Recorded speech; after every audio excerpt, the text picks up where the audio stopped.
بسم الله والعاقبة للمتقين والصلاة والسلام على أشرف الأنبياء والمرسلين نبينا محمد وعلى آله وأصحابه أجمعين أما بعد أعوذ بالله من الشيطان الرجيم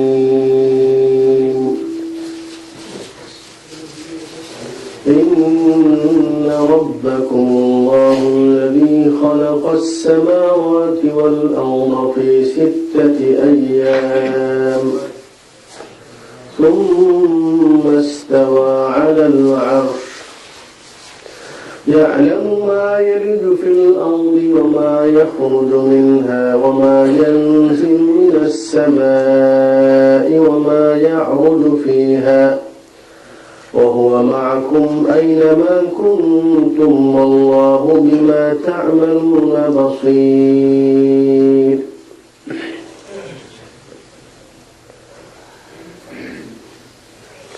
مدينة الملك خالد আল-আসকারিয়ার তত্ত্বাবধানে পরিচালিত ইসলামিক সেন্টারের পক্ষ থেকে আজকে আয়োজিত দ্বীনি বৈঠকে সম্মানিত দ্বীনি ভাইয়ের আমার,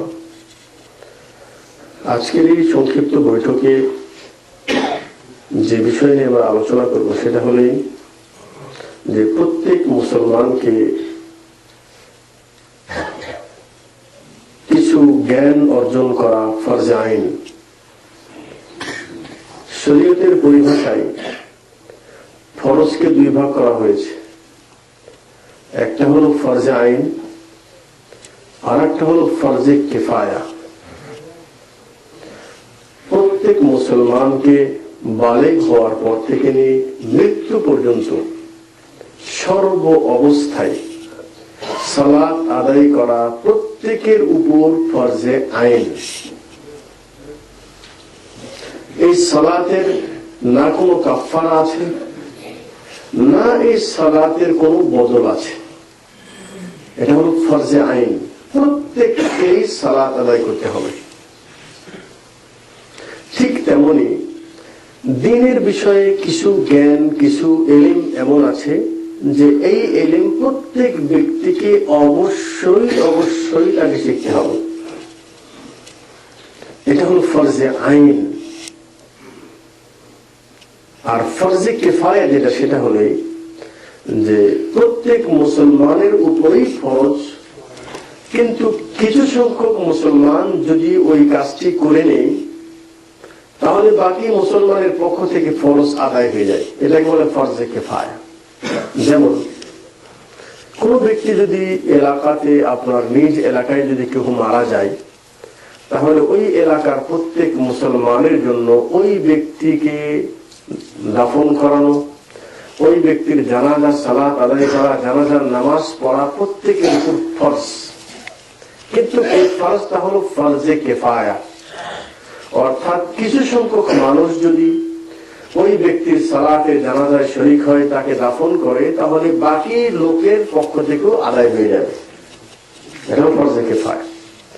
কিন্তু যে ইলম বিষয়ে আপনাদের সামনে আজকে আলোচনা করব সেটা হলো যে শরীয়তের পরিভাষায় 3টি বিষয়ে জ্ঞান অর্জন করা প্রত্যেক মুসলমানের জন্য অপরিহার্য ফরজে আইন। প্রথম বিষয়টি হলো আইয়া আরিফ রব্বাহু, আমাদের যিনি স্রষ্টা, প্রতিপালক আল্লাহ রাব্বুল আলামিন, ওনার বিষয়ে আমাদের জ্ঞান অর্জন করতে হবে। দ্বিতীয়টি হলো আইয়া আরিফ রুসুলাহু, আল্লাহ রাব্বুল আলামিন আমাদের নিকটে একটি রসুল পাঠিয়েছেন, সে রসুল সম্পর্কে আমাদের প্রাথমিক কিছু জ্ঞান অবশ্যই আমাদেরকে জানতে হবে। তৃতীয় হলেই আল্লাহ পাক আমাদেরকে একটি শরীয়ত দিয়েছেন, দ্বীন দিয়েছেন, দ্বীন ইসলাম। ইন্নাদ দ্বীন ইনদাল্লাহিল ইসলাম, নিশ্চয় আল্লাহর নিকট পছন্দনীয় দ্বীন সেটা হলো দ্বীন ইসলাম। দ্বীন ইসলাম সম্পর্কে আমার প্রয়োজনীয় প্রাথমিক বিষয় আমাদের প্রত্যেককেই জানা ফরজে আইন, অবশ্যই আমাদেরকে জানতে হবে। আমরা গত দর্শে এই ইলম সম্পর্কে ফজিলত আলোচনা শুনেছি। আজকে এখন এই বৈঠকে সেটা আমি রিপিট করব না। তো আমি প্রথম যে বিষয়ে আলোচনা করবো সেটা হলেই যে আমরা আমাদের স্রষ্টা সম্পর্কে আলোচনা করতে চাই, যে স্রষ্টা সম্পর্কে আমাদের জানা কতটুকু প্রয়োজন। আমি আলোচনা শুরুতে একটি হাদিস আপনাদের সামনে উপস্থাপন করতে চাই।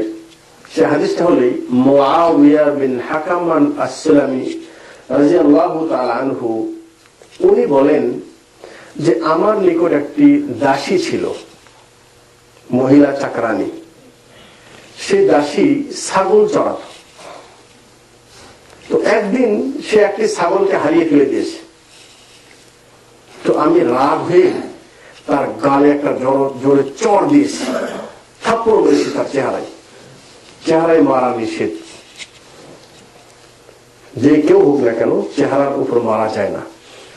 তো মারার পর যখন আল্লাহ নবী সাল্লাল্লাহু আলাইহি ওয়াসাল্লাম এই কথাটি শুনেছেন, তো মুআবিয়া বিন হাকাম আস-সুলামি তিনি বললেন, ফাআযুমা যালিকা আলা রাসূলিল্লাহ সাল্লাল্লাহু আলাইহি ওয়াসাল্লাম, বিষয়টি আল্লাহ রাসূল আমার সামনে এটাকে বড় অন্যায় বলে আখ্যায়িত করলেন যে মুআবিয়া, তুমি কাজটি বড় অন্যায় কাজ করেছো, যে তোমার দাসীকে তুমি একটা চড় মেরেছো, থাপ্পড় মেরেছো। তো তখন তিনি বললেন, তখন তো আফালা আতিকাহা, দেখুন আল্লাহ পাক বলছেন, আল্লাযীনা ইযা ফাআলু ফাহিশাতান আও যালামু আনফুসাহুম যাকারুল্লাহ ফাস্তাগফিরু লিযুনুবিহিম। মুত্তাকি এবং পরহেজগার মানুষদের গুণাবলী বর্ণনা করতে গিয়ে আল্লাহ পাক বলেছেন, ওয়াল্লাযীনা ইযা ফাআলু ফাহিশাতান আও যালামু আনফুসাহুম, কোন ব্যক্তি যদি কোনো অন্যায় কাজ করে ফেলে দেয়, আও যালামু আনফুসাহুম, অথবা কেহ যদি নিজের নফসের উপর জুলুম করে, যাকারুল্লাহ, সে যেন আল্লাহকে স্মরণ করে, সুবহানাল্লাহ, সে যেন এটা মনে করে যে আল্লাহ আমার এই অন্যায়কে দেখে ফেলে দিয়েছে এবং আল্লাহর সামনে এই অন্যায়ের জবাব আমাকে অবশ্যই দিতে হবে। ওয়াস্তাগফিরু লিযুনুবিহিম, প্রথমে এই বিশ্বাস করতে হবে আল্লাহ আমার এই অন্যায়কে দেখে ফেলে দিয়েছে। যদি আমি কোন অন্ধকারে নির্জল অবস্থায় একা একা ঘরের ভিতরে বসেও যদি কোন অন্যায় করি, যাকারুল্লাহ, অন্যায় হতেই পারে, যে কোনো মানুষ অন্যায় করতে পারে, পাপ হওয়া বড় কথা নয়। কুল্লু বানি আদম খাত্তাউন, প্রত্যেক আদম সন্তান গুনাহগার, গুনাহ হতে পারে, অসম্ভব কিছু নাই। ওয়া খায়রুল খাত্তাইন আত-তাওয়াবুন, কিন্তু উত্তম গুনাহগার, উত্তম গুনাহকারী ওই ব্যক্তি, আত-তাওয়াবুন, যে ব্যক্তি গুনার পর আল্লাহকে স্মরণ করে, আত-তাওয়াবুন, এবং আল্লাহর দিকে ফিরে যায়, তওবা করে আল্লাহ অন্যায় করেছি। এটা হলো মুমিনদের কাজ। আল্লাহ পাক বলছেন পরহেজগার মুমিন তারা অন্যায় হতে পারে, কিন্তু অন্যায় হওয়ার পর যাকারুল্লাহ ফাস্তাগফিরু লিযুনুবিহিম, সে আল্লাহকে স্মরণ করবে এবং ইস্তাগফিরু লিযুনুবিহিম, আল্লাহর কাছে ক্ষমা চাইবে। আর আল্লাহর কাছে কোন ব্যক্তি যদি ক্ষমা চায়, আল্লাহকে বলছে আল্লাহ তুমি আমাকে মাফ করে দাও, তো আল্লাহ নবী সাল্লাল্লাহু আলাইহি ওয়াসাল্লাম বলেছেন, লাউ আতাইতানি বিকারাবিল আরদি খাতায়া, তুমি যদি আমার কাছে জমিন ভর, জমিন থেকে আসমান পর্যন্ত সমস্ত এই খালি জায়গা ভরে যদি গুনাহ নিয়ে আমার কাছে আসো, ওয়ালা তুশরিক বি শাইআন, তোমার ভিতরে একটা গুণ থাকবে, তুমি আল্লাহর সাথে কাউকে শরীক করা নাই, এবং আমাকে বলছো আল্লাহুম্মা গফিরলি, আল্লাহ তুমি আমাকে মাফ করে দাও। আল্লাহ নবী সাল্লাল্লাহু আলাইহি ওয়াসাল্লাম বলেছেন, আল্লাহ তাআলা স্বয়ং নিজে বলেন, লা আতাইতুকা বিকারাবিহা মাগফিরাতান, আমি তোমার কাছে জমিন ভরে রহমত নিয়ে আমি তোমার কাছে আসবো, সুবহানাল্লাহ। এজন্য লা তাকনাতু মির রাহমাতিল্লাহ, আল্লাহর রহমত থেকে নিজেকে নৈরাশ করতে নেই। মুসা আলাইহিস সালাম যখন দুইজন ব্যক্তিকে অন্যায় যখন ঝগড়া করতে দেখেছিলেন, একজন মুসলমান আর একজন হলো কিপ্তি, মুসা আলাইহিস সালামের ঘটনা আপনারা জানেন। তো ফাকাদা আলাইহি ফাকাল ইন্না হাযা মিন আমালিশ শাইতান, তিনি যখন ওই ব্যক্তিকে একটা ঘুষি মেরেছেন, ওই ব্যক্তি মরে গেছে। তো তিনি এটা বুঝতে পারলেন যে আমি অন্যায় করেছি। যে কোনো অন্যায় করার পর এটা নিজেকে অন্যায়কারী বলে প্রথমে স্বীকার করে নেওয়া, যে আমি একটা অপরাধ করে ফেললাম, এবং সে বলল যে ইন্নাহু মিন আমালিশ শাইতান, আল্লাহ আমি এটা অন্যায় করেছি, এটা শয়তানি কাজ, এরপর তিনি কি বলেছেন, আল্লাহ তুমি যদি আমাকে ক্ষমা না করো তাহলে আমি ক্ষতিগ্রস্ত হব। তো তিনি আল্লাহর কাছে ক্ষমা চেয়েছেন, আল্লাহ আমি অন্যায় করেছি, আল্লাহ তুমি আমাকে মাফ করে দাও। তো এটা মাথায় রাখতে হবে যে যে কোনো অন্যায় হতে পারে, কিন্তু অন্যায়ের পর আল্লাহর কাছে ক্ষমা চাওয়া এটা হলো উত্তম ব্যক্তিদের কাজ। তো মুআবিয়া বিন হাকাম আস-সুলামি তিনি একজন সাহাবী। তিনি যখন বুঝতে পারলেন যে আমি একটা অন্যায় করে ফেলে দিয়েছি, তো আল্লাহর কাছে তো ক্ষমা চাবেন, কিন্তু তারপরেও নিজেকে পরিপূর্ণ এই দোষ থেকে বা এই গোনা থেকে পরিত্রাণ পাওয়ার জন্য আল্লাহ নবীকে বলছেন, আফালা আতিকহা, হে আল্লাহ রাসূল আমি তাহলে একে কি আজাদ করে দিব? অর্থাৎ আমি যে অন্যায় করেছি আমি যাকে একে আল্লাহ সন্তুষ্টর জন্য আজাদ করে দেই, গোলামত্ব থেকে মুক্ত করে দেই, তাহলে এটা কেমন হয়? তো আল্লাহ নবী সাল্লাল্লাহু আলাইহি ওয়াসাল্লাম তখন বললেন যে দেখো ইতিনি বিহা, আচ্ছা তুমি একটা ভালো নিয়ত করলো, একজন ব্যক্তিকে তুমি গোলামী জীবন থেকে তাকে আজাদি জীবন দিতে চাচ্ছ, একটা সুন্দর কাজ। তবে এই সুন্দর জীবন পাওয়ার অধিকারী ওই ব্যক্তি যে মুমিন হবে, সে সুবহানাল্লাহ, যে কে হবে?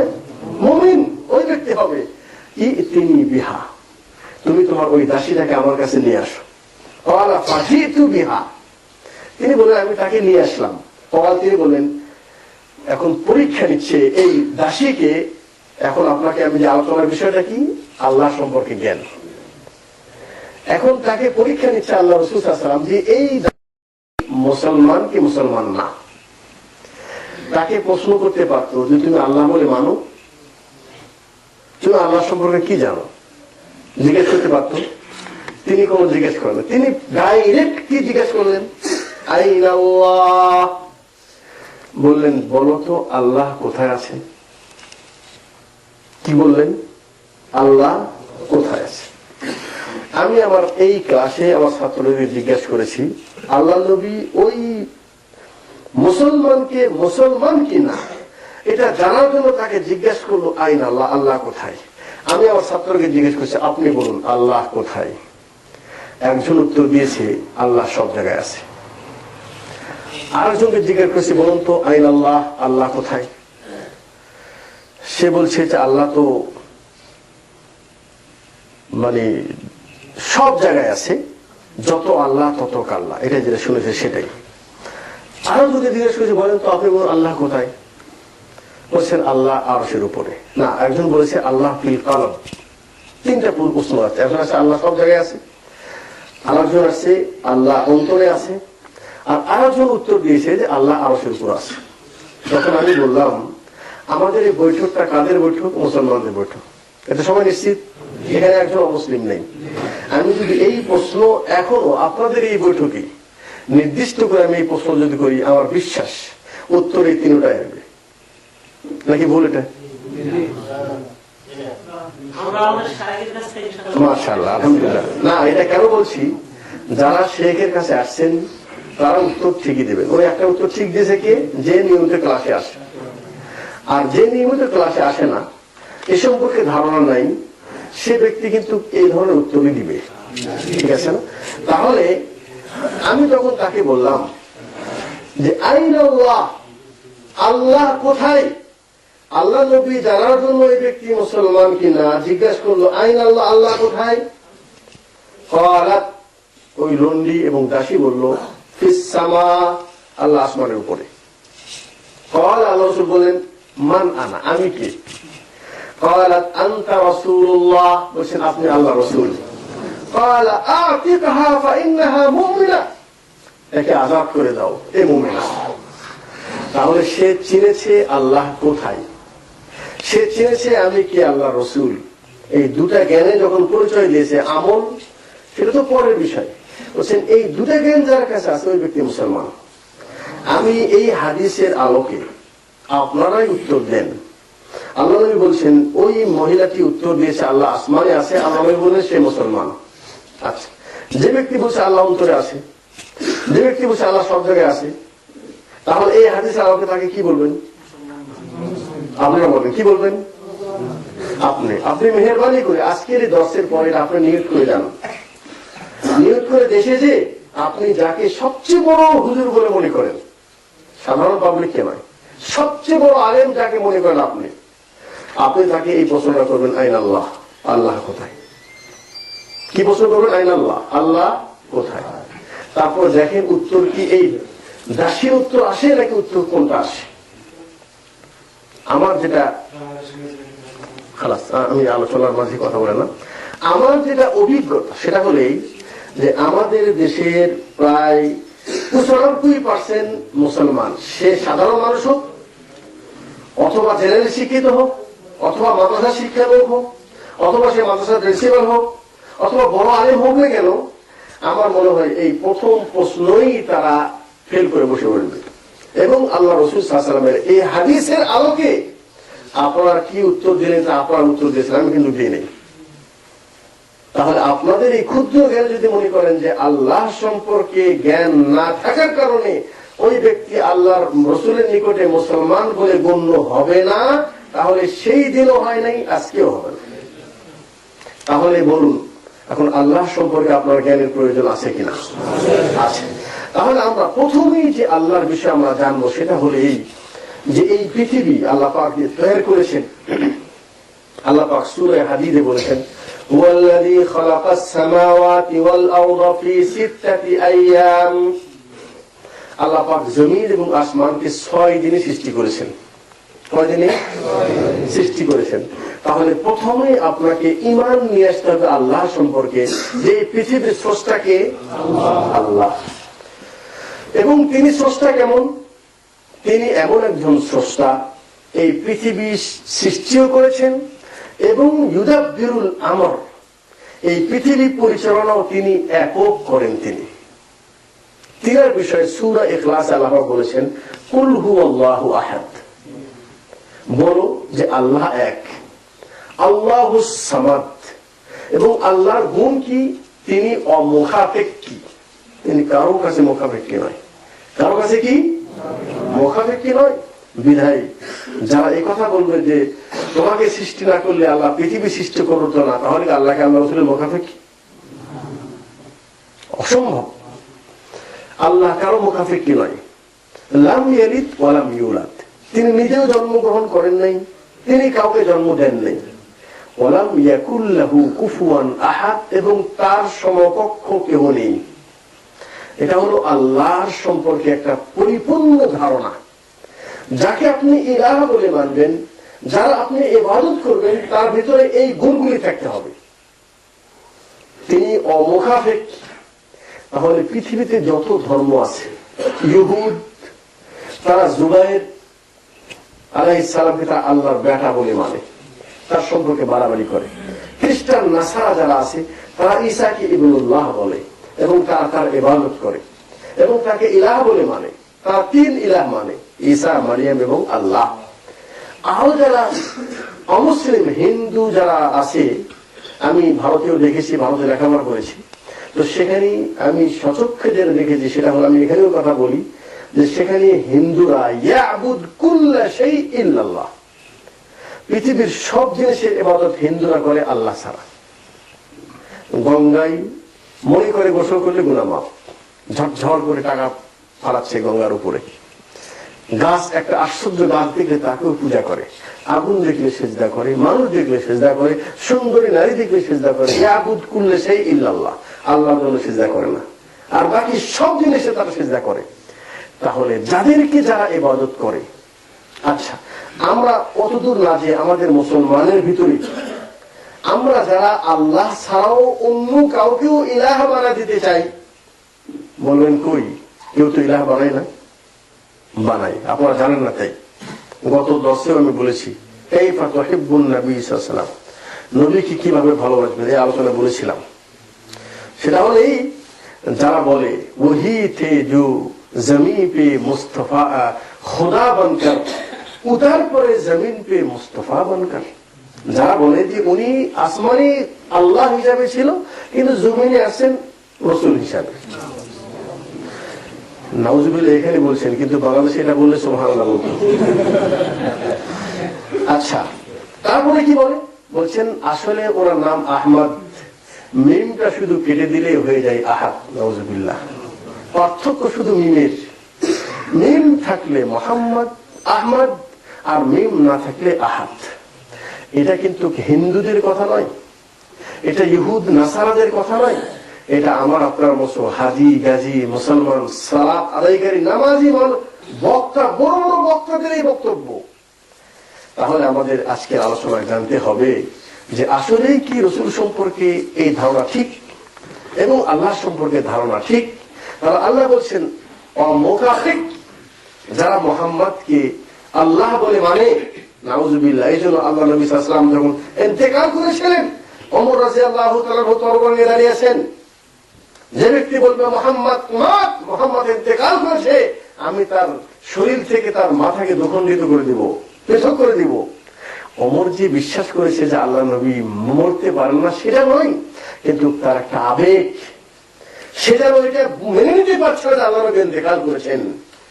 ওমর রাদিয়াল্লাহু তাআলার এই অবস্থা দেখে আবু বকর সিদ্দিক রাদিয়াল্লাহু তাআলা উনি আল্লাহ নবী সাল্লাল্লাহু আলাইহি ওয়াসাল্লামের হুজরায়, আয়েশার হুজরায় গেলেন। যাওয়ার পর আল্লাহ রাসূলের চেহারা মোবারক থেকে কাপড়টা সরালেন। শোনার পর ওনার এই কপাল উনি চুমা দিলেন। জুমাদার বলছেন, হে আল্লাহ রাসূল, ইন্নাকা মাইয়িত, সত্যি আপনি ইন্তেকাল করেছেন এবং আল্লাহ আপনাকে দুটি মৃত্যু কোনোদিন দিবে না। আল্লাহ আপনার জন্য যে মৃত্যু রেখেছিল সেই মৃত্যু হয়ে গেছে। কেন বলছেন? যে আল্লাহ নবী সাল্লাল্লাহু আলাইহি সাল্লাম আল্লাহ পাক এদেরকে বারজাখী জীবনে আল্লাহ পাক তাদেরকে হায়াতে রাখেন, মৃত্যু কিন্তু সেই হায়াতটা হলো দুনিয়াবি হায়াত নয়। হাদিস আসবে আগে ইনশাআল্লাহ। তো আবু বকর সিদ্দিক রাদিয়াল্লাহু আনহু যখন নিশ্চিত মেনে নিলেন, বুঝতে পারলেন আল্লাহ নবী ইন্তেকাল করেছেন, তো ওমর রাদিয়াল্লাহু তাআলার এই অবস্থা দেখে অন্যান্য সাহাবাদেরকে ডেকে নিয়ে মসজিদে এসে বললেন, মান কানা ইয়াবুদুল্লাহ ফাল্লাহু হাইয়ুন, যারা আল্লাহর ইবাদত করো মনে রাখো আল্লাহু হাই, এটা আল্লাহর গুণ, আল্লাহ চিরঞ্জীব। মান কানা ইয়াবুদু মুহাম্মাদান, আর যদি কেউ মনে করে যে আমরা মুহাম্মাদের ইবাদত করি, ফাল মুহাম্মাদ মাত, আমি আবু বকর বলছি মুহাম্মদ ইন্তেকাল করেছে। আশ্চর্য কেন হচ্ছে তোমরা? ওমা মুহাম্মাদুন ইল্লা রাসূল, মুহাম্মদ কি রাসূল ছাড়া অন্য কিছু? কদ খালাত মিন ক্বাবলিহি রাসূল, ওনার মতো আর রাসূল পূর্বে আসেন নাই। আফা ইম্মাতা আও কুতিলান কালামতুম, তিনি যদি মারা যায় অথবা তাকে যদি শহীদ করে দেওয়া যায়, ইন কালামতুম, তোমরা কি কুফর দিকে ফিরে যাবে? তার মানে কি এটা কুফরি? আল্লাহ রাসূলকে চিরঞ্জীব মনে করা এটা কুফরি কাজ। সে ইন্তেকাল করেছে আর ইন্তেকালটা মেনে নেওয়া, এটাই হলো ইমানের পরিচয়। তাহলে যারা নাকি আল্লাহ রাসূল সাল্লাল্লাহু আলাইহি ওয়াসাল্লামকে মনে করেন যে তিনি আসমানে আল্লাহ হিসাবে ছিলেন, দুনিয়ায় আসলেন রাসূল হিসাবে, আল্লাহ রাসূল কি সামাদ অমুখাপেক? কি তিনি মুখাপেক? তিনি কিসের মুখাপেক? খাওয়ার মুখাপেক। তিনি না খেলে তিনি অসুস্থ হয়ে পড়বেন। তিনি চলার জন্য পায়ের মুখাপেক, ধরার জন্য হাতের মুখাপেক, দেখার জন্য চোখের মুখাপেক, অসুস্থ হলে চিকিৎসার মুখাপেক, ক্ষুধা লাগলে খাওয়ার মুখাপেক, প্রস্রাব পায়খানা আসলে ইস্তেঞ্জা যাওয়ার মুখাপেক। তিনি কারো নিজে উপকার করার কোনো ক্ষমতা রাখেন না, আল্লাহর মুখাপেক। আল্লাহর কাছে সবকিছু চাচ্ছেন। বদরের মাঠে সেজদায় নত হয়ে, আল্লাহ এই কিছু মুসলমানকে তুমি যদি আজকে পরাজয় করে দাও, তাহলে তোমার আল্লাহ নাম নেওয়ার মতো কোনো লোক থাকবেন না। তাহলে মুখাপেক কি কার? তাহলে আল্লাহ আল্লাহকে আমরা চিনতেছি, কিন্তু আল্লাহর পরিচয় দিচ্ছি আমরা যে আল্লাহ যিনি হবেন সে কারো মুখাপেক কি হবে না। বিদায় জুবাইর বলেন, ঈসা আলাইহিস সালাম বলেন, এবং যত হাজার হাজার যারা যার কিছু পূজা করুক না কেন, যত নবী ওলি যে যার পূজা করুক না কেন, ইলাহ হওয়ার গুণ তার ভিতরে নেই। বিদায় আপনি তার ইবাদত করবেন যে অমুখাপেক কি, এবং এই গুণ একমাত্র স্বয়ং মহান রব্বুল আলামিন, যিনি পৃথিবীর স্রষ্টা, একমাত্র তিনি শুধু এই গুণের অধিকারী। লাম ইয়ালিদ ওয়া লাম ইউলাদ, কারো জন্ম নেই নাই, কাউকে জন্ম দেন নাই। দেখা তো দিকে আল্লাহ সারা পৃথিবীতে কিছু কি আছে? কারো জন্ম নেই নেই, প্রত্যেক সে কাউকে জন্ম দেয় নেই, নেই। ওয়ালাম ইয়াকুল লাহু কুফুয়ান আহাদ, তার সমকক্ষ কেউ নেই, এরকম কেউ আছে? নাই। তাহলে এই সূরা ইখলাসের আলোকে আমরা আল্লাহর সংক্ষিপ্ত গুণাবলী জানতে পারলাম। ঠিক আছে, আমার দিকে দেখুন। আচ্ছা, আল্লাহর এই গুণাবলী জানার পর আমরা এটা আল্লাহ সম্পর্কে বিশ্বাস করব যে এই পৃথিবীর নিয়ন্ত্রণ একমাত্র আল্লাহ করেছেন। কে করছেন? আল্লাহ। সূর্যকে আল্লাহ পাক যেই দিন কিয়ামত পর্যন্ত তাকে রুটিন দিয়ে দিয়েছেন যে এই তারিখে, এই দিন, এই বছর এত সেকেন্ডে এত মিনিটে উঠতে হবে, এত সেকেন্ডে এত মিনিট ঢুকতে হবে অমুক জায়গায়, অমুক জায়গায় উঠতে হবে, অমুক জায়গায় ঢুকতে হবে। কিয়ামত পর্যন্ত এর 1 সেকেন্ড কোনো ব্যতিক্রম ঘটবে ঢুকবে না। তারকা একই অবস্থা। পৃথিবীর যতই বড় শক্তিশালী কেউ হোক না কেন, বলুন তো বৃষ্টি নিয়ে এসে উপর থেকে পারবে? মাই ইয়ানজিলু মিনাস সামা, কে বৃষ্টি নিয়ে আসবে আসমান থেকে? যখন আল্লাহ পাক যখন তুফান দেন এবং মানুষের উপর যখন আযাব নিয়ে আসেন, কই আমেরিকা বলেন আর পৃথিবীর বড় বড় শক্তিশালী দেশ বলুন তো দেখি আল্লাহর এই শক্তিটাকে আর বন্ধ রাখুক। কয়েকদিন আগে সৌদি আরবে পাথর বৃষ্টি হয়েছে। পৃথিবীর কোন বাদশা, কোন বড় শক্তিশালী রাজা এই পাথরটাকে একটু বন্ধ করে দেখাতো? পারবে না। পারবে কি? পারবে না। তাহলে পৃথিবীর নিয়ন্ত্রণ আল্লাহ পাক নিজ হাতে রেখেছেন, নিজ হাতে রেখেছেন। আর আল্লাহ তাআলা নিজে বলেছেন, লাউ কানা ফীহিমা আলিহাতুন ইল্লাল্লাহ লাফাসাদাতা, জমিন এবং আসমানের মাঝে আল্লাহ ব্যতীত আরেকটা ইলাহ যদি আল্লাহর সাথে থাকতো, লাফাসাদাতা, তাহলে এই দুনিয়া এবং আসমান এবং জমিনের এই পরিচালনা সবকিছু ধ্বংস হয়ে যেত। কেন ধ্বংস হতো? সে বলতো আমি বড়, আমি বলছি আজকে বৃষ্টি হবে, আর আরেক ইলাহ বলতো না আজকে বৃষ্টি হবে না, কালকে হবে। এটা নাকি দ্বন্দ্ব হয়ে যেত। আজকে আমাদের দেশে যেটা হচ্ছে, আল্লাহ বলছেন না। তাহলে প্রথম জিনিস সেটা হলেই আমরা যেটা আল্লাহ সম্পর্কে জানবো যে পৃথিবীর স্রষ্টা আল্লাহ, ঠিক আছে? এবং আল্লাহর সৃষ্টির ভিতরে পৃথিবীর কোন দ্বিতীয় শক্তি তার সাথে সামিল নেই। তিনি একক শক্তির অধিকারী এবং পরিচালনার ক্ষেত্রে তিনি তার সাহায্যের মুখাপেক্ষী নন। আচ্ছা, আল্লাহ তাআলা বলেন কুল্লাহুম্মা মালিকাল মুলক তুতিল মুলকা মান তাশা। ভালো করে আলোচনা বোঝেন, অনেক প্রশ্নের উত্তরের ভিতরে আছে, অনেক প্রশ্ন উত্তর আছে। কুল, হে নবী মুহাম্মদ সাল্লাল্লাহু আলাইহি ওয়াসাল্লাম, কুল আপনি বলে দেন, কুলিল্লাহুম্মা মালিকাল মুলক, যে সারা পৃথিবীর রাজত্বের মালিক কে? আল্লাহ। তুতিল মুলকা মান তাশা, এটা হলো আকীদা, আকীদার বিষয়। আল্লাহ তুতিল মুলকা মান তাশা, আল্লাহ তুমি যাকে চাও তাকে তুমি বাদশাহত দাও। আকীদা কি? আল্লাহ তুমি যাকে চাও তাকে তুমি বাদশা বানাও। সেটা দেশের বাদশা হতে পারে, সেটা একটা কোনো প্রতিষ্ঠানের প্রধানও হতে পারে, সেটা একটা পরিবারের প্রধানও হতে পারে। তুতিল মুলকা মান তাশা, আল্লাহ দেন। তাহলে মনে রাখবেন, দুনিয়ায় আমি চেষ্টা করে আমি যদি প্রধানমন্ত্রী হয়ে যাই, ঠিক আছে, তাহলে এর আগে আমাকে বিশ্বাস রাখতে হবে যে তুতিল মুলকা মান তাশা, আল্লাহ যাকে চায় তাকে বাদশা দিবে। তার মানে এটা নয় যে আল্লাহ তাহলে কি খারাপ বাদশা দিয়েছে, তার আমাদের দোষ কি?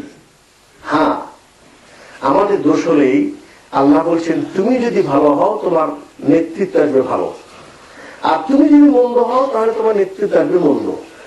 ঠিক আছে? লা ইউফলিহা কওমুন ওয়াল্লাহু আমারাহুম ইমরান। আল্লাহ বলেছেন কোন জাতি সফলতার মুখ দেখতে পারবে না যেই জাতি তার নেতৃত্ব দিবে তাদেরকে কোন একটি মহিলা। ঠিক আছে?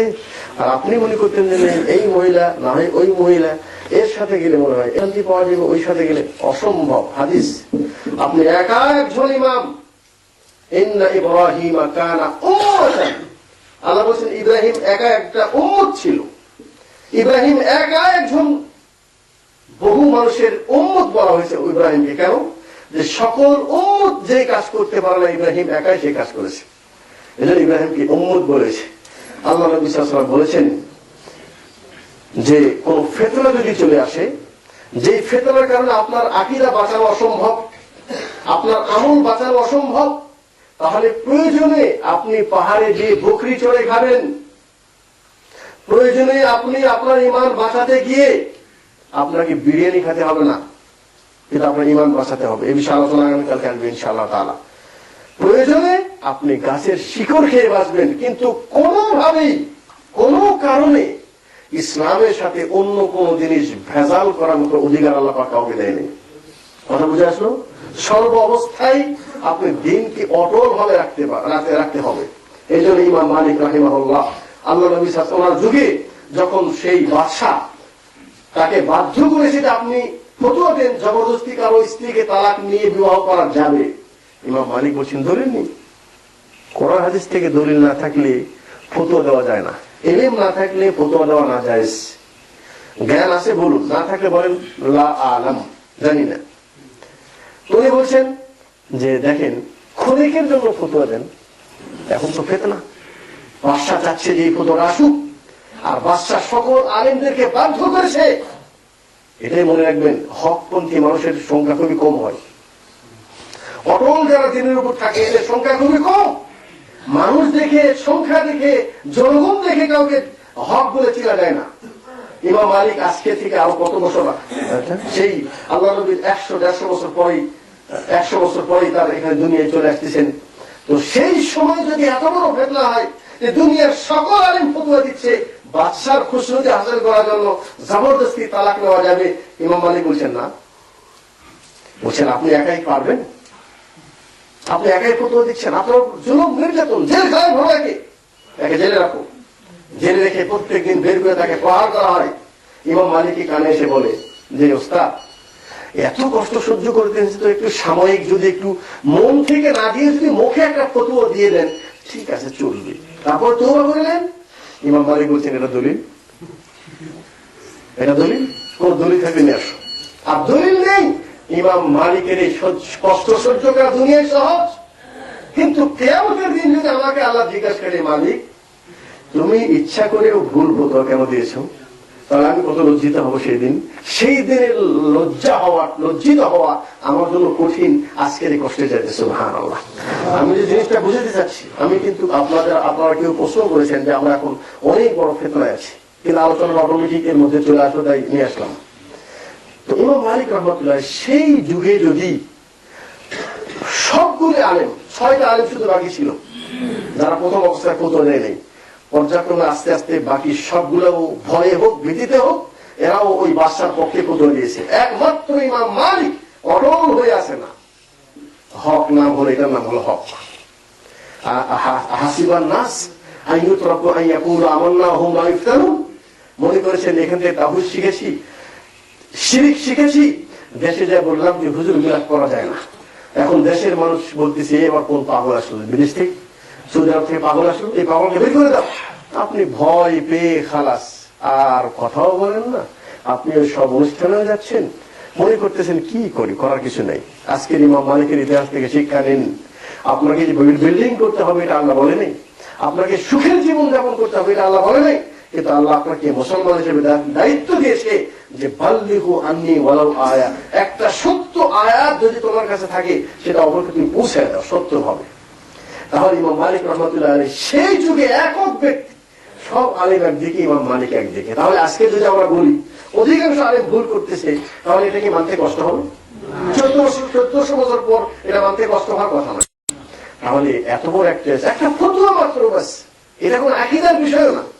জবরদস্তি তালাক নিয়ে তাকে বিবাহ করা যাবে কিনা, মানে বলছেন না। সর্বশেষ তার উপর নির্যাতন কি জানেন?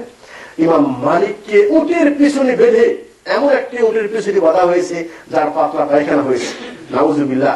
সেই পাতলা পায়খানা উট করছে, আর ইমাম মালিক যার সিনাই হাজার হাজার হাদিস তার সিনার ভিতরে আছে, যার সিনার ভিতরে আল্লাহর কালাম আছে, সেই সিনাই, সেই পবিত্র মুখে সেই উটের পায়খানা পড়তেছে, এবং তাকে মদিনায় গলিতে গলিতে তাকে উটের পিছনে ভেজে তাকে ঘুরানো হচ্ছে, এবং বলা হচ্ছে ইমাম মালিক এখনো তুমি ফিরে আসো। ইমাম মালিক এই অবস্থাতেও বলছে মান ইয়ারিফনি, যে আমাকে চিনে সে আমাকে চিনে আনা মালিক, যে আমাকে চিনে সে আমাকে জানে যে আমি মালিক, আর যে আমাকে চিনে না তা শুনে রাখো আমি মালিক। আমি মালিক বিন আনাস। আমার ফতোয়া হলে জবরদস্তি কারো স্ত্রী, জবরদস্তি তাকে তালাক নিয়ে তাকে বিবাহ করা যাবে না। সেই দিন ইমাম মালিক যদি সেই সত্য দিনকে ধরে না রাখতো, তাহলে 1400 বছর পর আজকে আমরা সঠিক দিন পাতাম কিনা সন্দেহ ছিল। সম্মানিত দিনী ভাইয়ের আমার, ভয় পাবেন না, সত্য জিনিস জানুন, এটাকে অটল ভাবে ধরুন, জীবনে বাস্তবায়ন করুন, এবং এই সকল ফিতনা থেকে বাঁচার জন্য আপনি শুধু দেখেন হক কোনটা, এটা ব্যাস, সংখ্যা নয়, দল নয়, কাল কি হবে, যদি এটা না করি তাহলে কি হবে।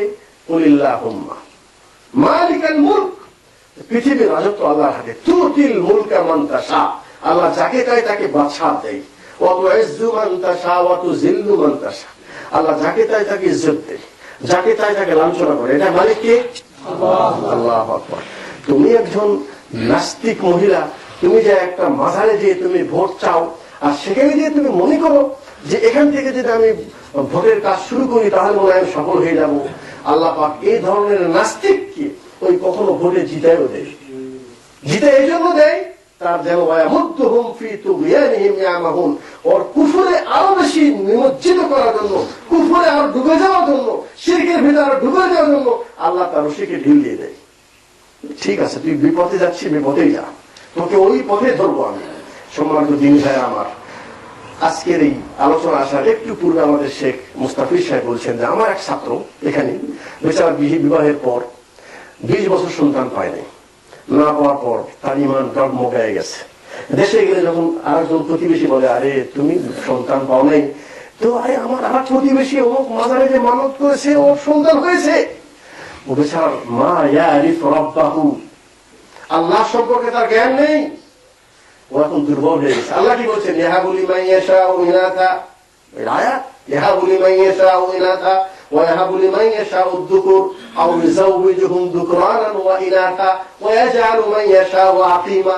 আল্লাহ যাকে চায় ছেলে দেয়, আল্লাহ যাকে চায় তাকে মেয়ে দেয়, যাকে চায় ছেলেও দেয় মেয়েও দেয়, আর যাকে চায় কিছুই দেয় না। তার দেয় কে? আল্লাহ। অসম্ভব পৃথিবীর কোন ব্যক্তি, পৃথিবীর কোন ওলি, পৃথিবীর কোন রাসূল, পৃথিবীর কোন শক্তিকে আল্লাহ পাকে পাওয়ার দেয় নাই যে কাউকে একটা ছেলে সন্তান দিতে পারবে। ছেলে হয়েছে 5টা, মেয়ের দরকার। আপনি 6ষ্ঠ যদি ছেলে হয় আপনি মুখে বলুন আলহামদুলিল্লাহ। আসা আন তাকরাহু শাইআন ওয়া হুয়া খায়রুল লাকুম। আপনি চাচ্ছেন একটা মেয়ে হলে আমি খুশি হতাম, যে মেয়ে আপনি চাচ্ছেন হয়তো ওই মেয়ে আপনার জন্য ক্ষতিকর, আপনি জানেন না। যার 3টা মেয়ে হয়েছে আল্লাহ নবী বলছেন তুমি এই 3টা মেয়েকে যদি ভালোভাবে লালন পালন করো, আর এদেরকে যদি তুমি ভালোভাবে লালন পালন করে একটা দিনদার ছেলে হাতে তুলে দাও, তোমাকে জান্নাতে যাওয়ার জন্য এই কাজই যথেষ্ট। সুবহানাল্লাহ। সাহাবী বলে আমি জিজ্ঞাসা করলাম, হে আল্লাহ রাসূল, যদি 2টা কারো মেয়ে থাকে তাকে যদি সে লালন পালন করে তাহলে তার কি হবে? আল্লাহ নবী বললেন ওই ব্যক্তিও জান্নাত পাবে। সুবহানাল্লাহ। তো ওই সাহাবী বলছেন আমি আর একটার কথা জিজ্ঞাসা করলাম না, তবে আমার মনে হচ্ছিল যে একটা কথাও জিজ্ঞাসা করতাম তো আল্লাহ নবী সে বিষয়ে বলতেন যে জান্নাতই পাবে তুমি। তাহলে আপনি কেন লজ্জিত হচ্ছেন? আপনি কেন মন ছোট করতেছে? আমার 3টা মেয়ে 5টা মেয়ে হয়েছে, আর একটা মেয়ে হয় কিনা আপনি দুশ্চিন্তায় পড়ে আছেন। আপনি আসলে আল্লাহ সম্পর্কে আপনার কোনো জ্ঞান নেই, ধারণা নেই। ইয়াহাবু লিমান ইয়াশা, এই চাহাতটা একমাত্র আল্লাহর কাছে, পাওয়ার আল্লাহর হাতে, ইচ্ছা আল্লাহর হাতে। সারা জীবন আপনি চেষ্টা করুন, আমেরিকার সুপার পাওয়ারে আপনি শক্তি নেন, আপনার ছেলেকে মেয়ে করার অধিকার আল্লাহ পাক পৃথিবীর কোনো ব্যক্তিকে দেয় নাই। কেউ পারবে না, কেউ পারবে পারেও নাই, তো পারেও নাই, পারবেও না। ওয়ালান তাফআলু, কোনদিন পারবে না। কিন্তু মুসলমান দুর্বল। এখন ওই ব্যক্তি ভাই বললেন যে ওই ব্যক্তির আরেক ভাই বিদেশে ছিল, সে তাকে বুঝা সুঝা তারপরে কোন রকম ভাবে তাকে একটু পথে রেখেছে, কিন্তু সে বারবার ওই যে দোয়া, না হয় একটা তাবিজ, আর না হয় কিছু এই ধরনের। এই যে এটা কেন আপনার আসল ধারণা নেই, জিন ধরেছে তাবিজ লাগাইছেন। আরে বাবা, শরীর সম্পর্কে আপনার জ্ঞান নেই। মান তাআল্লাকা তামিমাতান ফাকাদ আশরাক, তাবিজ পড়লে তো আপনি শিরকে চলে যাবেন। একটু আগে হাদিস শুনলেন না, লক্ষ গুনাহ করেন, জমিন থেকে আসমান পর্যন্ত গুনাহ ভরে ফেলে দেন, কিন্তু সতর্ক থাকবেন শিরক যেন না থাকে। শিরক একটা করেছেন, ইয়াহবাতু আমালুক, খালাস, যেই দিন করলেন তার আগের সব নেকি শেষ। একটা হজ কেন, 36টা হজ করলেও একদিনের শিরকে আগের সব শেষ। এটাই কোরআনের নির্দেশ।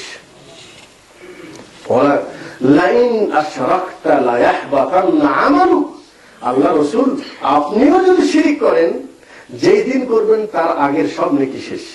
এটাই কোরআনের নির্দেশ। ঠিক আছে ভাই? তাহলে আল্লাহ সম্পর্কে জ্ঞান নাই। 20 বছর কেন? জাকারিয়া সালামের কত বছর হয়েছিল? আল্লাহু আকবার। বলছেন রব্বি ইন্নী ওয়াহানাল আযমু মিন্নী ওয়াশতাআলার রাসু শাইবা। বলছেন আয় আল্লাহ, ইন্নী ওয়াহানাল আযমু মিন্নী, আমার হাড়টি শুকিয়ে গেছে।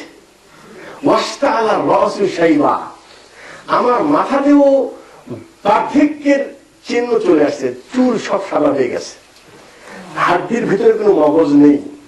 ওয়াকানাত ইমরাআতি আকির, আমার স্ত্রীও একেবারে মানে বাজ হয়ে গেছে, বাচ্চা প্রসব করার ধরন ক্ষমতা তার পেটেও নেই, তার শরীরেও নেই। তারপরে যখন জাকারিয়া আলাইহিস সালাম বলছেন ওয়ালাম আকুম বিদুআইকা রাব্বি শাকিয়্যা, আমার এত দুর্বলতার পরেও আয় আল্লাহ আমি তোমার রহমত থেকে আমি এখনো নৈরাশ নই। সুবহানাল্লাহ। ঈমানটা আরো বৃদ্ধি হয়েছে কখন? যখন দেখেছে যে মারিয়ামের কাছে বেমৌসুম ফল, বলছে আন্না লাকি হাযা, মারিয়াম মেহরাবের ভিতরে তুমি কি খাচ্ছ এটা? এখন আমের সিজন নেই, তোমার হাতে আম কেন? বলছেন ক্বালাত হুয়া মিন ইনদিল্লাহ, কে দিয়েছে? রিজিক আল্লাহর হাতে, আল্লাহ দিয়েছে। বলছেন ক্বালাত হুয়া মিন ইন্নাল্লাহা ইয়ারযুকু মান ইয়াশাউ বিগাইরি হিসাব, আল্লাহ যাকে চায় তাকে এইভাবে হিসাব আল্লাহ করেন না, বেহিসাবে দেয়। আমের মৌসুম ছাড়াও আল্লাহ আম দেয়, মালটার মৌসুম ছাড়াও আল্লাহ মালটা দেয়। তখন ফিরিজ ছিল না, বেমৌসুম ফল অসম্ভব। হুনালিকা দাআ যাকারিয়া রাব্বা ক্বালা রাব্বি হাবলি মিন লাদুনকা যুররিয়াতান তাইয়্যিবা ইন্নাকা সামিউদ দুআ। বলছেন তখনই জাকারিয়া সালাম নামাজে অত হয়ে মেহরাবে দাঁড়িয়ে বলছে রব্বি ইন্নী ওয়াহানাল আযম, আয় আল্লাহ আমার হাড্ডি শুকিয়ে গেছে। ওয়া হুয়া কায়িমুন ইউসাল্লি ফিল মিহরাব, মেহরাবে দাঁড়িয়ে নামাজ পড়তেছে। আল্লাহ বলছে আল্লাহ আমি এই দুর্বল শরীর নিয়ে আমি এখনো মনে করছি সন্তান শুধু তুমি দিতে পারবে এবং আমাকে এই অবস্থাতেও তুমি দেওয়ার ক্ষমতা রাখো।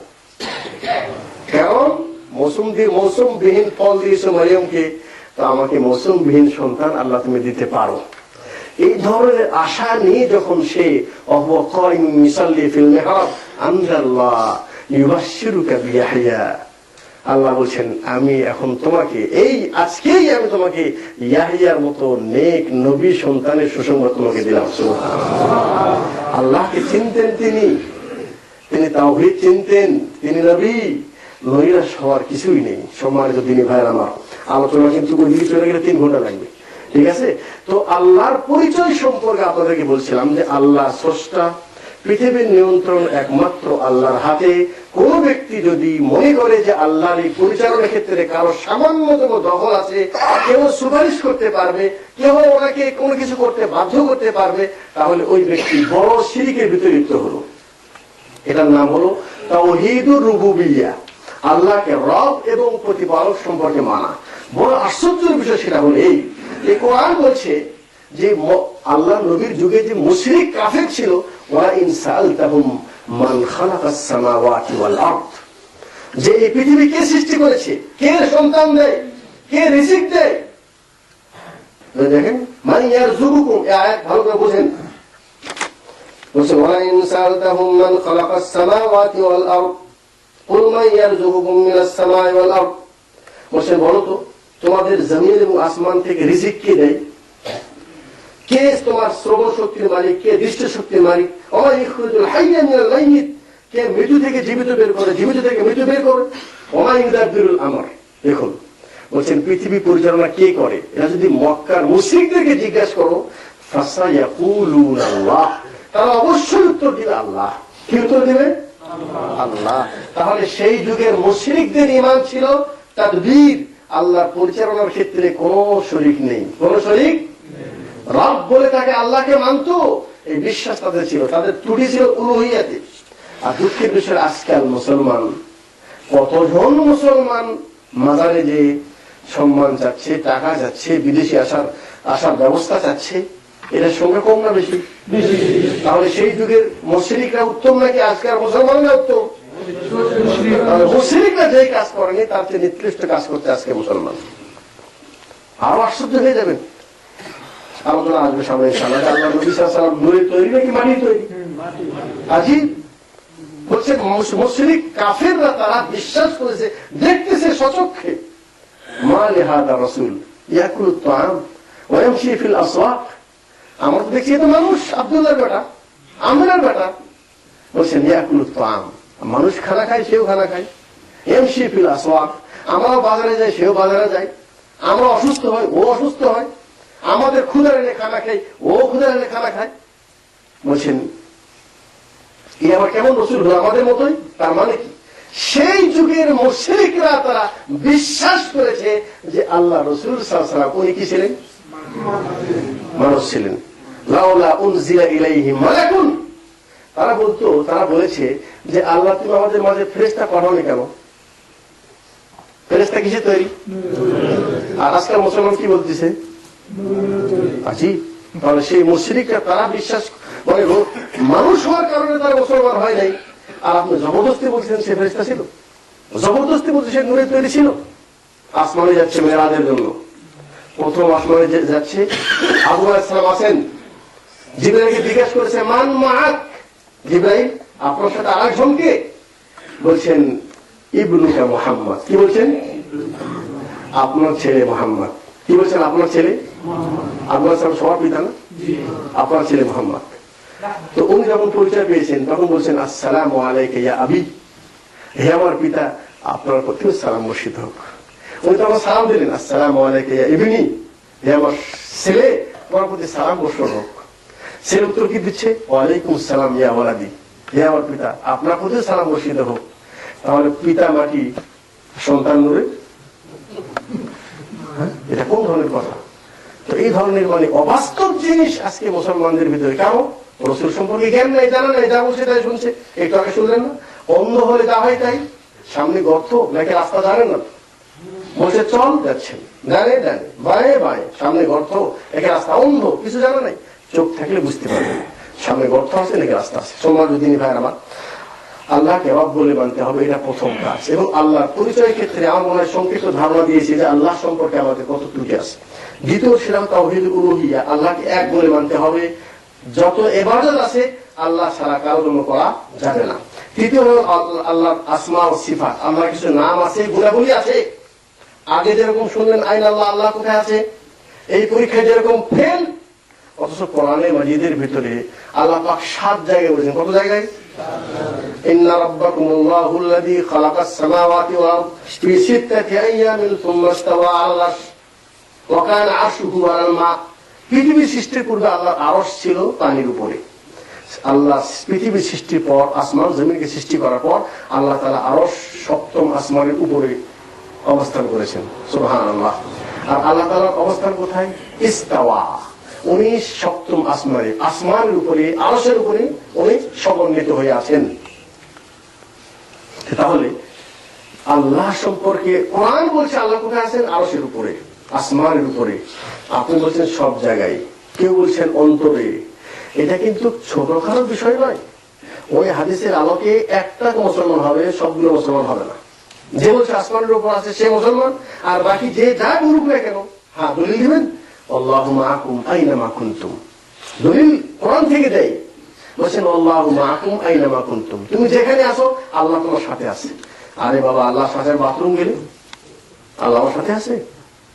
আমি যখন স্ত্রী সমাজ করি তখন আল্লাহ আমার সাথে আছে?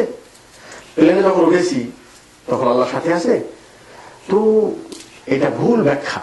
আসলে আল্লাহু মাআকুম একটা আয়াতের অংশ নিয়েছেন, পুরো আয়াত নেন নাই। আল্লাহু মাআকুম আইনামা কুনতুম আল্লাহু আলিমুন, ঠিক আছে না? আল্লাহু আলিমুন, আল্লাহ জ্ঞানী, বাসীর, আল্লাহ জ্ঞান এবং দৃষ্টি শক্তির, জ্ঞান এবং দৃষ্টির দৃষ্টিকোণ থেকে উনি সব জায়গায় আছেন। আল্লাহ আছেন আরশের উপরে, কিন্তু পৃথিবীর সব কিছু উনি ওখান থেকে দেখছেন, জানছেন এবং শুনছেন। সুবহানাল্লাহ, ঠিক আছে না? তাহলে এই কথা ভুল যে আল্লাহ সব জায়গায় আছে। আল্লাহ সম্পর্কে আমরা ঈমান রাখতে হবে, আল্লাহ কোথায় আছেন। এটা একটা ঈমানের বড় একটি অংশ। ইমাম আলী বলছেন ইস্তাওয়াল মালুম ওয়াল কাইফিয়া মাজহুল। ইস্তাওয়া, আরশের উপর কেমন আছেন অর্থ জানি, কিভাবে আছেন আল্লাহু আলাম, আল্লাহ ভালো জানেন, সেটা ব্যাখ্যার প্রয়োজন নেই। আরশ কেমন, আরশ কেমন বুঝানোর মতো পৃথিবীতে কোনো জিনিস নেই। পৃথিবীতে কোনো জিনিস নেই যে আরশ কত বড় কেমন। তবে মাউজিউল কাদামাইন, কুরসি, কুরসি যেটা হলো 2 পা রাখার জায়গা, তো সেটা কত বড়? অনেক বড়, বিশাল বড়। জমিন থেকে আসমানের পথ কত? 500 বছরের পথ। আসমান মোটাও কত? 500 বছর। 2 আসমানের মাঝে কত? 500 বছর। তাহলে 7 আসমানে 500 500 500 500 কত হবে? 500 বছর পায়ে হেঁটে সবচেয়ে দ্রুত সময় 500 বছর লাগবে জমিন থেকে আসমান পর্যন্ত যেতে। আল্লাহ বলছেন এই সকল পৃথিবী যে কুরসি আল্লাহর পা রাখার জায়গা আছে, সেই তুলনায় এই আসমান জমিন কাল হালাকাতি তুলকি ফিল আরশ, যেমন তুমি হাতের একটি বালা খুলে যদি আসমানে ফেলে দাও, একটা আংটি খুলে যদি জমিনে ফেলে দাও, তাহলে এই আল্লাহর এই বিশাল জমিনের পৃথিবীর তুলনায় এই আংটি যেরকম ক্ষুদ্র, এই সকল আসমান এবং জমিন আল্লাহর এই কুরসির তুলনায় একটা হালাকার মতো। সুবহানাল্লাহ। আর আরশ কি বুঝানোর কোনো ক্ষমতা নেই। আর সে আল্লাহকে বলছেন উনি আসেন সব জায়গায় না, তবে উনি প্রথম আসমানের নিচে, প্রথম আসমানের নেমে আসেন প্রত্যেক রাত্রেই। কিভাবে আসেন জানি না, আল্লাহু আলাম। এটা একটি বিষয়। আর একটি বিষয় সেটা হলো যে আল্লাহ যেরকম আল্লাহর ইবাদতের ক্ষেত্রে যেরকম আল্লাহর সাথে কাউকে শরীক করা যায় না, আমি কিন্তু আপনাদেরকে গুরুত্বপূর্ণ আলোচনা করছি। আর একটা বিষয় সেটা হলো আল্লাহর কিছু নাম আছে আর আল্লাহর কিছু গুণ আছে। ঠিক আছে? নাম কি? ওয়ালিল্লাহিল আসমাউল হুসনা ফাদউহু বিহা। আল্লাহ বলেন আল্লাহর সকল নাম আছে, সুন্দর নাম আছে, ফাদউহু বিহা, সে নাম ধরে তাকে ডাকো।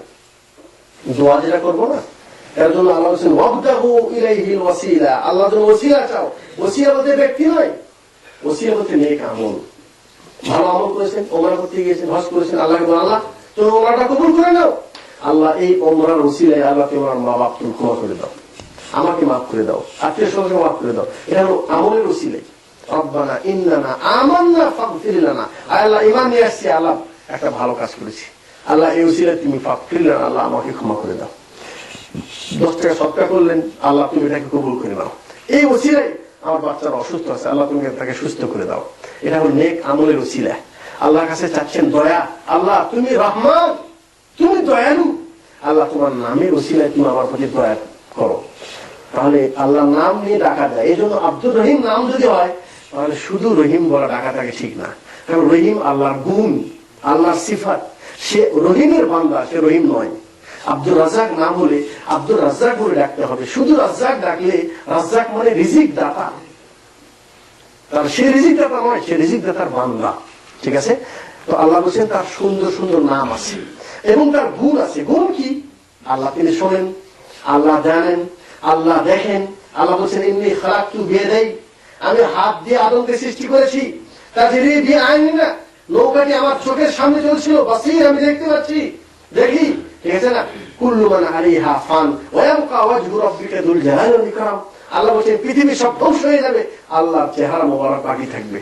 উজুহু ইয়াওমাইযিন নাযিরা, কিয়ামতের দিন মুমিনরা আল্লাহর চেহারাকে দেখবেন। জাহান্নাম যখন আল্লাহ পাক সকল মানুষকে জাহান্নামে দিবে, জাহান্নাম বলবে হাল মিন মাজিদ, মানে আরো দরকার, আরো আছে কি? আল্লাহ ওনার পা মোবারকে জাহান্নামের উপর রাখবেন এবং জাহান্নামের চাহিদা পূর্ণ হয়ে যাবে। জাহান্নাম বলবে কত কত, বাস, আর প্রয়োজন নেই। তাহলে আল্লাহ বললেন আমি কি রাখবো? আল্লাহ কি বলে? আমি হাত দিয়ে সৃষ্টি করেছি। আল্লাহ কি বলে? আমি আমার চোখের সামনে চলছিল। আল্লাহ কি বলে? আল্লাহ চেহারা মোবারক আছে। তো ঈমান, আল্লাহ সম্পর্কে ঈমান সেটা হলে নুসবিত মা আসবাতাল্লাহু লিনাফসিহি ওয়া আসবাতা লাহু রাসূলুহু। আল্লাহ তাআলা তার নিজের জন্য যা যা বলেছেন সেটা আমরাও সেটাই বলবো, এবং ওনার আল্লাহ রাসূল আল্লাহর যে গুণাবলী বলেছেন আমরাও সেটা বলবো। কিন্তু লা তাশবিহ, আমরা বলবো না যে ওনার হাত মানুষের মতো বা অমুকের মতো। তাশবিহ, উদাহরণ দেওয়া যাবে না। ওয়ালা তা'তিল, অস্বীকার করা যাবে না। ওয়ালা তামসিল, কেমন, এটাও বলা যাবে না। ঠিক আছে না? ওয়ালা তাহরিফ, এবং তার অর্থের বিকৃত ঘটানো যাবে না, যে না হাত মানে কুদরত, চোখ মানে অমুক, চেহারা মানে শক্তি, এই ধরনের অর্থ যেটা, এটাকে পরিবর্তন করা যাবে না। কথা বুঝতে পারলাম? এই সংক্ষিপ্ত আলোচনা পর আমি আপনাদেরকে যেটা বলবো সেটা হলেই, এখন আমাদের দেশের প্রেক্ষাপট যদি দেখেন বর্তমান বিশ্বের মুসলমানের, তাহলে এক শ্রেণী মানুষ আছে তারা মুশাব্বিহা, তারা বলছে আল্লাহর চোখ আমাদের মতোই, আল্লাহর হাত আমাদের মতো, নাউজুবিল্লাহ। তারা কিন্তু মানে আলেমদের পরিভাষায় তারা মুসলমান নয়। আচ্ছা, আর শ্রেণী মানুষ আছে তারা বলছে তারা হলো জাহমিয়া। হ্যাঁ, জাহমিয়াদের আকীদা কি? তারা বলছেন যে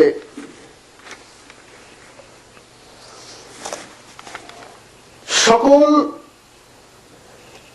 সিফাত এবং অস্বীকার করে তারা বলছেন আল্লাহর কোনো নামও নেই, সিফাতও নেই। জাহমিয়া নামও নেই, সিফাতও নেই। আর শ্রেণীর মানুষ আছে তারা বলছে আল্লাহর সিফাত আছে, নাম আছে, সিফাত নেই, নাম আছে, সিফাত নেই। আর এক শ্রেণীর মানুষ, যেটা আমাদের দেশের জন্য ভয়াবহ, সেটা হলেই তারা বলে আল্লাহর নাম আছে, সিফত সবগুলি তারা মানে না। তারা এক দল মানে আশায়েরা 7টা সিফত, আর এক দল মাতুরিদিয়া তারা বলে 8টা সিফত। কথা বুঝে আসলো? আর বাকি সিফতকে অস্বীকার করে। আলেমদের পরিভাষায়, মুহাক্কিক আলেমদের পরিভাষায় আল্লাহর যা গুণ এবং নাম আছে সবগুলি ওই শর্তের সাথে, তার উদাহরণ দেওয়া যাবে না, তার কোনো মেসাল বর্ণনা করা যাবে না, তার কোনো মানে অর্থের বিকৃতি ধরা যাবে না, তার কোনো তুলনা করা যাবে না। এইভাবে আমরা আল্লাহ এবং তার রাসূল আল্লাহ যে গুণাবলী বর্ণনা করেছেন আমরা সেটাকে সেইভাবেই বলবো। তো এই আলোচনায় বা এই মাপকাঠিতে এসে আমাদের দেশের প্রায় ওই একই কথা 95% আলেম এখানে এসে আকীদা থেকে বের হয়ে যাবে, হক দল থেকে তারা বের হয়ে যাবে। যে বলুন না কেন, তার পাগড়ি যতই বড় হোক, যতই বড় প্রিন্সিপাল হোক, যতই বড় কিতাব দেখুক না কেন, এখানে এসে তারা মার খেয়ে যাবে। তাহলে দেখা যাচ্ছে যে আকীদার বিষয়টা গুরুত্বপূর্ণ বিষয়, এটা এত ছোট চোখে দেখানো নয়। তবে আপনি নিজেকে আবার এটা মনে করেন না যে আমার ছোট মানুষ, কারণ আপনার ইমানের জন্য এই জ্ঞানটা রাখা প্রয়োজন। আপনার যেন আপনাকে কেউ বিভ্রান্ত না করে দেয়, আপনাকে যেন কেউ ধোঁকা না দেয়, এই জন্য এতটুকু জ্ঞান আপনাকে জানতে হবে। এটা হলো আল্লাহ সম্পর্কে সংক্ষিপ্ত জ্ঞান। দ্বিতীয় যেটা সেটা হলেই আল্লাহ রসুল সাল্লাল্লাহু আলাইহি ওয়াসাল্লাম আমাদের সংক্ষিপ্ত জ্ঞান, সেটা হলেই যে আল্লাহ পাক আল্লাহ রসুল তিনি আব্দুল্লাহর ছেলে, আমিনার ছেলে। আল্লাহ পাক এই স্বামী স্ত্রীর মাধ্যমে আল্লাহ পাক তাকে পৃথিবীতে পাঠিয়েছেন নবী হিসাবে। রাসূলান মুবাশশিরিন ওয়া মুনযিরিন, আল্লাহ বলেছেন আমি রসুল পাঠাইছি মানুষকে সুসংবাদ দিবে, এই জন্য মানুষদেরকে জাহান্নাম থেকে ভয় করাবে, এই জন্য আমি রসুল পাঠিয়েছি। ঠিক আছে? রসুল এবং নবী এরা আল্লাহর পক্ষ থেকে প্রেরিত নবী এবং রসুল। কত সংখ্যা দুনিয়াতে আসেন এরা? আদম আলাইহিস সালাম থেকে নিয়ে মুহাম্মদ সাল্লাল্লাহু আলাইহি ওয়াসাল্লাম পর্যন্ত 1,24,000 সংখ্যা। কত সংখ্যা? 1,24,000 সংখ্যা। আর এর ভিতরে রসুলের সংখ্যা হলো 325 জন। কত? 300। কোরআনে কতজন আলোচনা করা হয়েছে? 25 জন নবী এবং রসুল, 25 জন সম্পর্কে কোরআনে আলোচনা করা হয়েছে। তো আদম আলাইহিস সালাম থেকে নিয়ে মুহাম্মদ সাল্লাল্লাহু আলাইহি ওয়াসাল্লাম পর্যন্ত যতগুলো নবী এবং রসুল আসছিলেন সবাই কি ছিলেন? মানুষ ছিলেন। সবাই কি ছিলেন? মানুষ ছিলেন। আমাদের নবী সাল্লাল্লাহু আলাইহি ওয়াসাল্লাম উনিও কি ছিলেন? মানুষ ছিলেন। তো রসুল সম্পর্কে আমরা ঈমান এটা রাখবো, আশহাদু আল্লা ইলাহা ইল্লাল্লাহ ওয়া আশহাদু আন্না মুহাম্মাদান আবদুহু ওয়া রাসূলুহু, আল্লাহ ছাড়া কোনো সত্য মাবুদ নেই, এবং আমি সাক্ষ্য দিচ্ছি যে আল্লাহর মুহাম্মদ সাল্লাল্লাহু আলাইহি ওয়াসাল্লাম শব্দটা দেখুন, কালেমা শাহাদাত দেখুন, আবদুহু ওয়া রাসূলুহু, তিনি আল্লাহর বান্দা এবং তার রাসূল। তাহলে প্রথম কি বলতে হবে? এটা আগে মানতে হবে, আগে মানতে হবে যে তিনি আল্লাহর বান্দা, আর তারপরে বলতে হবে তিনি রাসূল। আগে রাসূল নয়, আগে বান্দা, তারপরে রাসূল। এখন যদি আপনি বান্দাকে অস্বীকার করেন, তো আল্লাহ নবীকে নূরের তৈরি বলা, এটা আল্লাহ রসুলকে বান্দা হিসেবে অস্বীকার করা। ঠিক আছে? আল্লাহ নবীর বান্দা হিসেবে অস্বীকার করা এবং তার সম্পর্কে এটা বলা যে তুমি আসমানে আল্লাহ ছিলেন, জমিনে আসমান হয়েছেন, তার সম্পর্কে এটা বলা, বাড়াবাড়ি করা। তিনি ইলমে গায়ব জানতেন, নাউজুবিল্লাহ। তিনি মানুষকে উপকার করতে পারেন, অপকার করতে পারেন, নাউজুবিল্লাহ। তিনার শরীরে কোনো ছায়া ছিল না, নাউজুবিল্লাহ। আপনারা শুনেছেন আল্লাহ রসুল সাল্লাল্লাহু আলাইহি ওয়াসাল্লাম, আল্লাহ পাক অন্য মানুষের যে খুসুসিয়াত আছে, যে বৈশিষ্ট্য আছে, আল্লাহ রসুলের ওই একই মানুষ হিসাবে সব বৈশিষ্ট্য আছে। ভারতের একজন প্রখ্যাত আলিম বেরেলভী মাযহাবের, যার নাম হলো আহমদ রেজা খান বেরেলভী, সে সূরা কাহাফের 110 নম্বর আয়াত, কুল ইন্নামা আনা বাশারুম মিসলুকুম, উনি আল্লাহ পাক বলছেন, কুল, হে রাসূল সাল্লাল্লাহু আলাইহি ওয়াসাল্লাম আপনি বলে দেন, আনা বাশারুম মিসলুকুম, আমি তোমাদের মতো মানুষ। বাশার মানে কি? হ্যাঁ, পার্থক্য ইউহা ইলাই, আমার কাছে ওহী আসে, অন্য মানুষের কাছে ওহী আসে না। তাহলে আল্লাহ রসুলকে আগে মানতে হবে বাশার।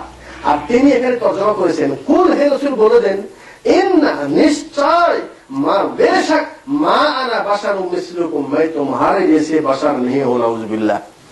অনেক সময় আশ্চর্য হয়ে যান যে কিউ টিভি বা মদিনা চ্যানেল, যেটা উর্দু ভাষায় আসে, এরা অনেক সময় দেখা যাচ্ছে আপনাদেরকে এই ধরনের কোরআনে আয়াত পড়ে দেয়, হাদিস পড়ে দেয়, দেওয়ার পর আপনাদেরকে এই ধরনের ব্যাখ্যা দেয়। আপনি বলেন, বাপরে, সামনে এতগুলি কিতাব কোরআনে আয়াত পড়তেছে, আমরা অনেক ভাই এটাও প্রশ্ন করি, চ্যানেল আই মিলাদের শবে বরাতের দিনে তো সব আলোচনা হাদিস কোরআন থেকে করে, কিন্তু কোরআন হাদিস থেকে তো করে তো বটে রে ভাই, কিন্তু ওখানে যে ভুল খেলায় কথা সেটা তো বুঝতে পারবেন না আপনারা। ঠিক আছে না? তো আপনার যদি প্রাথমিক ধারণা থাকে তাহলে ইনশাআল্লাহ আপনাকে কেউ বিভ্রান্ত করতে পারবে না। তো আল্লাহ রাসূল সম্পর্কে উনি কি ছিলেন? মানুষ ছিলেন। এটা হলো প্রথম আপনাকে মানতে হবে। আর এটা যদি না মানেন, ইমাম মালিক রাহমাহুল্লাহ বলছেন যে কেউ যদি বলে যে আল্লাহ রসুল উনি নূরের তৈরি ছিলেন, তার মানে হলো এই যে উনি আল্লাহর সাথে কুফরি করলো। আল্লাহ বলছেন মানুষ ছিলেন, তো তুমি বলছো উনি নূরের তৈরি ছিল। আল্লাহ কি বলছেন? আল্লাহ পাক ফেরেশতাকে তৈরি করেছে নূর দ্বারা, আর জিনকে তৈরি করেছে আগুন দ্বারা, আর আদমকে সৃষ্টি করেছে মাটি এবং নুতফা বীর্য দ্বারা। আদমকে মাটি দ্বারা আর বাকি সবগুলি বীর্য দ্বারা। মুসা আলাইহিস সালামকে আল্লাহ পাক স্বামী ছাড়াই, বাপ ছাড়া সৃষ্টি করেছেন, এটা আল্লাহ পাক। কিন্তু মা ছিল, ঈসা আলাইহিস সালাম মা ছিল, ঠিক আছে না? তো এই জন্য আল্লাহ নবী সম্পর্কে এটা ধারণা। দ্বিতীয় ধারণা হলে আল্লাহ পাক ওনাকে রসুল বানিয়েছেন। তো এটা বিশ্বাস করতে হবে যে আল্লাহ রসুল আসলে, আর যত রসুল আছে পৃথিবীতে, কোন রসুল সম্পর্কে যদি কোন রসুলকে যদি কেউ অস্বীকার করে তাহলে সে কাফের হয়ে যাবে। এবং কোন রসুলের মর্যাদা কারো কম বেশি করা যাবে না, যে উনি অমুকের চাইতে বেশি ভালো ছিলেন, অমুকের চাইতে না। আল্লাহ পাক যাকে যেই মর্যাদা দিয়েছে সেটা বলতে পারেন। মুসা আলাইহিস সালাম কালিমুল্লাহ, মুসার সাথে আল্লাহ কথা বলেছেন। ঈসা আলাইহিস সালাম তিনি মৃত্যু জিনিসকে জীবিত করতেন। মুসা আল্লাহ নবী সাল্লাল্লাহু আলাইহি ওয়াসাল্লাম আল্লাহ পাক কোরআন দিয়েছেন, উনি কিছু মর্যাদা দেখাইছেন, যেটা বৈশিষ্ট্য সেটা বলতে পারেন। কিন্তু তুলনা করে কাউকে কম বেশি করা এটাও কুফরি কাজ। আল্লাহ নবী সাল্লাল্লাহু আলাইহি ওয়াসাল্লাম যা কিছু নিয়ে এসেছেন শরীয়ত, সেই শরীয়তটা উনি আল্লাহ পাক দ্বীন প্রচারের ক্ষেত্রে আল্লাহ পাক ওনাকে দুনিয়ায় পাঠিয়েছেন। বিধায় উনি যেটা নিয়ে আসছেন আল্লাহর পক্ষে দুটো জিনিস, কোরআন এবং হাদিস। এই বিষয়ে বিস্তারিত আলোচনা হবে আগামীকাল ঈশার পর ইনশাআল্লাহ, সুন্নাত এবং বেদাত। আজকে সংক্ষিপ্ত সেটা হলেই ওনার এই শরীয়ত সম্পর্কে নির্দ্বিধায় গ্রহণ করা। কোরআনের আয়াত ব্যাস আমাকে মেনে নিতে হবে, এটা হাদিস এটা আমাকে মেনে নিতে হবে। সেখানে কোন রকম ফিল কাল করা এবং পাশ কাটানোর চেষ্টা করা এটা সম্পূর্ণ কুফরি কাজ, ঠিক আছে ভাই, এবং শরীয়ত বিরোধী কাজ। এই জন্য আল্লাহ নবী সাল্লাল্লাহু আলাইহি ওয়াসাল্লাম ওনার থেকে যা কিছু আসবে সেটা আমরা মেনে নিব। তবে আমলের ক্ষেত্রে কোনটার মর্যাদা বেশি, কোনটা ওয়াজিব, কোনটা ফরজ, কোনটা সুন্নাত, কোনটা মুস্তাহাব, কোনটা হারাম, কোনটা মাকরুহ, এটা একটা ফিকহি এবং এটার স্তর আছে। কিন্তু আপনাকে প্রাথমিক পর্যায়ে মানতে হবে যে আল্লাহর বাণী, আল্লাহ রাসূলের বাণী, এবং এটা সত্য এবং এটা আমলযোগ্য, ঠিক আছে ভাই। এবং এরপরে আল্লাহ নবী সাল্লাল্লাহু আলাইহি ওয়াসাল্লাম উনি ইন্তেকাল করেছেন। কি করেছেন উনি? অনেকে এটা ইন্তেকাল করেছেন এটা বলতে রাজি নেই। আজকে যে আয়াতটা শুনলেন আপনি, আমি যে নামাজ পড়ালাম এই আয়াত কিন্তু পড়েছি।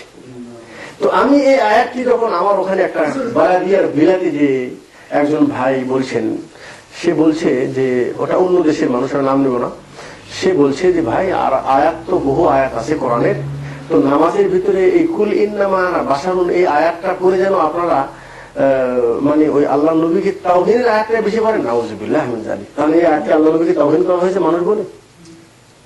তাওহীন বোঝেন না, উর্দু শব্দ, মানে ওনাকে ছোট করা হয়েছে। বলছে আল্লাহকে যে আয়াতে আল্লাহ নবীকে ছোট করা হয়েছে ওই আয়াত না পড়ে অন্য আয়াত করলে ভালো। নাউযুবিল্লাহ মিন যালিক। ইউমিনুনা বিবাযিল কিতাবি ওয়া ইয়াকফুরুনা বিবাস। কিছু আয়াতে তারা ঈমান নিয়ে আসে, কিছু আয়াতকে অস্বীকার করে। তা আল্লাহ নবী সাল্লাল্লাহু আলাইহি ওয়াসাল্লাম উনি ইন্তেকাল করেছেন এবং ওনার বিষয়ে যেটা আকীদা ছিল, আল্লাহ নবী বলেছেন যে আল্লাহ পাক নবীদের শরীরকে মাটির জন্য খাওয়া হারাম করে দিয়েছেন। ইন্নাল্লাহা হাররামা আলাল আরদ আন ইয়াকুলা আজসাদাল আমবিয়া।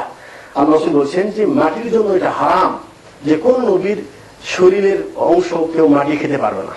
কিন্তু নবী এবং রাসূল ছাড়া সাহাবী হোক, ওলি আল্লাহ হোক, যে কোনো মানুষ কারোর শরীর সম্পর্কে গ্যারান্টি নাই যে তার লাশ, তার শরীর মাটি খাবে না, এরকম গ্যারান্টি নেই। তবে আল্লাহ পাক কারোর শরীরকে 100 বছর টিকে রাখতে পারে, 200 বছর রাখতে পারে। এটা আল্লাহ তার উপর কেন রাখতেছে এটাও কোনো গ্যারান্টি নেই যে আছে যে জান্নাতি। তবে ভালো ধারণা করবো, ধারণা কি করবো, ভালো করবো, এটা একটা আলাদা। কিন্তু আমি সার্টিফিকেট দেবো না যে এই ব্যক্তি 20 বছর আগে মারা গেছে, লাশ এখনো কিছু হয়নি, তার মানে যে একেবারে না। আল্লাহু আলাম, আল্লাহ ভালো জানে। ফেরাউনের লাশকেও আল্লাহ পাক জমিনের জন্য হারাম করে দিয়েছেন, খাচ্ছে না। এজন্য আপনার আকীদা থাকতে হবে হ্যাঁ আল্লাহ। আচ্ছা, আল্লাহ রাসূল আরেকটি হাদিস সেটা হলেই আল্লাহ রাসূল বলেছেন নবীদের যেটা বৈশিষ্ট্য সেটা হলেই যে আল আমবিয়া আহইয়াউন ফি কুবুরহিম হুম ইউসাল্লুন। রাওয়াহু দাউদ ওয়া সাহাহু আল আলবানী।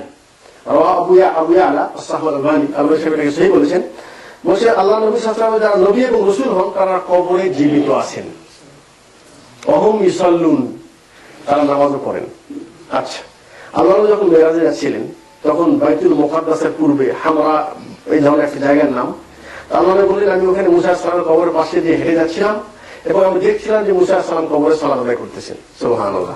আচ্ছা, তার মানে আপনি ওই যে বারজাখী জীবন, মৃত্যুর পর যেটা জীবন সেটা নাম হলো বারজাখী জীবন। আপনি ওই হায়াতটাকে দুনিয়ার হায়াত মনে করেন না, ওই বারজাখী কবরের নামাজকে দুনিয়ার নামাজ মনে করেন না। আল্লাহ বলছেন ওয়ালা তাকুলু লিমান ইউকতালু ফি সাবিলিল্লাহি আমওয়াত বাল আহইয়াউ ওয়ালাকিন লা তাশউরুন। যারা আল্লাহর রাস্তায় শহীদ হয়ে যায় তাদেরকে মৃত্যু বলো না, তারা জীবিত আছে। ইউরজাকুন, তাদেরকে রিজিক দেওয়া হয়। আচ্ছা, রিজিক কি রুটি দেয়, ভাত দেয়? আল্লাহু আলাম, জানি না। তো যতটুকু কোন হাদিসে বলেছে আমি এতটুকুই বলবো, এর চেয়ে বেশি কিভাবে আল্লাহু আলাম। শুনেছেন কবরে আযাব হয়, একদিন মাইক নিয়ে ওখানে নিচে দেন তো কবরের ভিতরে, দেখেন তো কি প্রশ্ন করে, মান রাব্বুকা, পুত্র পান কিনা? পাবেন? আল্লাহ নবী কি বলছেন, কবরে মাটি দেওয়ার পরেই লাশকে উঠানো হয়, জিজ্ঞাসা করা হয়, তাকে বসানো হয়, মান রাব্বুক, ফেরেশতা আসে। একটু একদিন জানলা একটা কবরে খুলে ভাইতে দেখেন তো ফেরেশতা কখন আসে, দেখতে পাবেন? 100 পর লাশ খুলে দেখে যেভাবে কাপড় বাঁধা ওইভাবে কাপড় বাঁধা আছে, তাই না? যেই কাছে শুয়ে গেছেন ওই কাছে শুয়ে আছে। তাহলে কি আপনি বলবেন কবরে আযাব মিথ্যা? ভালো মানুষ হলে আল্লাহ পাক তাকে ওই কবর থেকে জান্নাতি দরজা খুলে দেয়, খারাপ মানুষ হলে জাহান্নামের দিকে দরজাটা খুলে দেয়। কিন্তু আপনি কবর খুলে দেখছেন ওইভাবে কবর আছে। তার মানে কি, আপনি এগুলি দুনিয়ার জীবনের সাথে আপনি তুলনা করেন না, ঠিক আছে? তবে আল্লাহ নবী যা বলেছেন সেটা সত্য, 100% সত্য, কিন্তু সেটা আমার দৃশ্য থেকে আড়াল। কথা বুঝে আসলো ভাই? আচ্ছা, আল্লাহ রাসূল ইন্তেকাল করেছেন, দুনিয়াতেও জীবিত থাকা অবস্থায় বলছেন কুল্লা আকুলু লাকুম ইনদি খাযাইনুল্লাহ ওয়ালা আলামুল গায়ব। আমি বলছি না যে আমার কাছে আল্লাহ পাক দুনিয়ার খাজানা দিয়েছে, আমি গায়েব জানি, তা বলছি না। আর আমি যদি তা জানতাম লাস্তাকসারতু মিনাল খায়র, আমি অনেক কল্যাণ আমি একত্রিত করলাম। উহুদের মাঠে শহীদ হয়েছেন, উনি যদি জানতেন যে যুদ্ধে গেলে 70 সাহাবী শহীদ হবে, উনি সেভাবে পলিসি এখতিয়ার করতেন। উনি জানেন না কালকে কি হবে।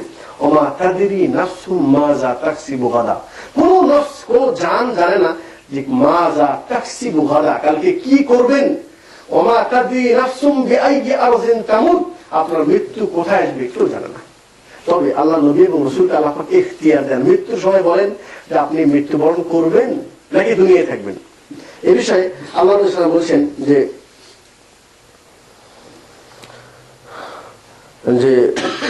মা মিন নাবিয়্যিন ইয়ামরুজু ইল্লা খুয়িরা বাইনা দুনিয়া ওয়াল আখিরা, ওয়াল বুখারী। বলছেন আল্লাহর যে কোনো নবী এবং রাসূলকে আল্লাহ পাক ইখতিয়ার দেন যে আপনি মারা যাবেন নাকি আপনি দুনিয়ায় থাকতে চান। আল্লাহ নবী বলছেন আমাকে আল্লাহ পাক ইখতিয়ার দিয়েছে, আপনি রফিকে আলা, সম্মানিত বন্ধুর কাছে চলে যেতে চান, নাকি আপনি জমিনের দুনিয়ায় আপনি বড় বড় সম্রাটের রাজার চাবি চান। উনি বলছেন আমি আমার বন্ধুর সাথে সাক্ষাৎ করাটাকে প্রধান্য দিয়েছে। সুবহানাল্লাহ। নবীদের এগুলি বৈশিষ্ট্য আছে, আল্লাহ পাক তাকে ওহী দেয়, মানুষকে ওহী দেয় না, ঠিক আছে? আল্লাহ নবী বলছেন যে তানামু আয়ুনুহুম ওয়ালা ইয়ানামু কুলুবুহুম, হ্যাঁ, তাদের চোখ শুয়ে পড়ে ঘুমালে কিন্তু অন্তর ঘুমায় না, অন্তরে বুঝতে পারে। যে নবী রাসূল শুয়ে পড়লে ওযু ভাঙে না, কারণ ওযু চলে গেলে তারা বুঝতে পারে। এগুলি নবীদের কিছু বৈশিষ্ট্য, অন্যান্য মানুষের চাইতে আলাদা, কিন্তু তারা মানুষ ছিলেন, আল্লাহ প্রেরিত রাসূল ছিলেন। তাদের সম্পর্কে কোনো বাড়াবাড়ি করা এটা হলো মহা বড় পাপ, বাড়াবাড়ি করা ঠিক না।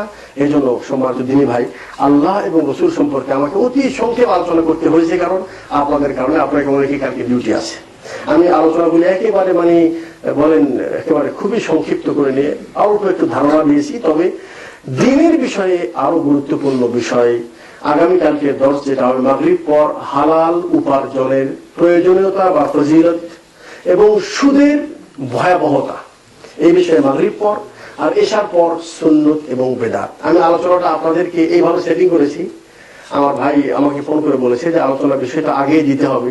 তো আমি আসলে একেবারে অন্তর থেকে বলছি, আমি অন্তর থেকে চাচ্ছিলাম যে আমি গেলে আপনাদেরকে এমন কিছু বিষয় দিব যেটা আপনার ব্যক্তি জীবনে কিছু যেন প্রয়োজনে। ইলমের বিষয়ে আলোচনা করেছি, আল্লাহ সম্পর্কে কিছু ধারণা দিলাম, আল্লাহ রাসূল সম্পর্কে কিছু ধারণা দিলাম, ঠিক আছে? এবং আপনার প্রয়োজনে যেটা ইনশাআল্লাহ এই বিষয়ে কিছু কিছু ধারণা দিব। আর মাশাআল্লাহ আমার চেয়ে আরো ভালো আপনাদের শেখ আপনাদের কাছে আছেন, ওনার কাছ থেকে অনেক মূল্যবান জ্ঞান আপনারা অর্জন করতে পারবেন। আশা রাখি আল্লাহ পাক আমাদেরকে যেন সঠিক পথে চলা, সঠিক দিন বোঝা এবং তারপর আমল করা তৌফিক দান করো।